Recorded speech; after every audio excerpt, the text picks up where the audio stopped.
Paalala ng NDRRMC, huwag maging kampante at maging handa sa posibleng pagpasok ng tropical storm na Gutchol ngayong araw o bukas. Walo naman ang patay habang 63 pa ang nawawala dahil sa epekto ng shallow low pressure area sa Palawan at ilang bahagi ng Mindanao.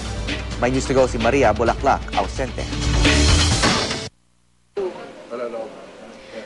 Naglaho man ang low pressure area na namuo sa Mindanao, huwag pa rin maging kumpiyansa. Yan ang muling paalala ng National Disaster Risk Reduction and Management Council o NDRRMC. Maging ang tropical storm na may international name na Gutchol, kahit wala pa nga sa Philippine Area of Responsibility, dapat nang paghandaan daw. Uulanin pa rin kasi ang bansa dahil na rin sa habagat. Ayon sa pinakahuling monitoring, maaaring west-northwest ang tatahakin ng bagyo na papangalan ng Butchoy kapag nakapasok na sa bansa mamayang hapon o gabi o bukas ng umaga. Sa ngayon ay west-northwest. Ang problema, magbago ang isip niya. Imbes na west-northwest, westerly siya. So alin ba dito ang sagasaan niya? Mindanao or Central Philippines. So para sigurado lang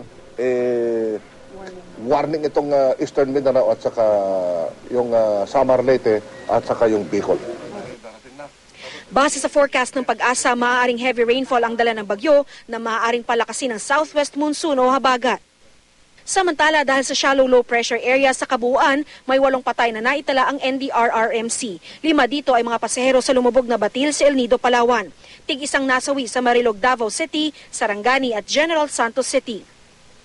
63 pinaghahanap pa sa ngayon, karamihan galing sa probinsya ng Sarangani, partikular sa bayan ng Glan. Samantalang nasa 312 naman ang mga survivors mula sa Regions 4A, 4B, 11 at 12.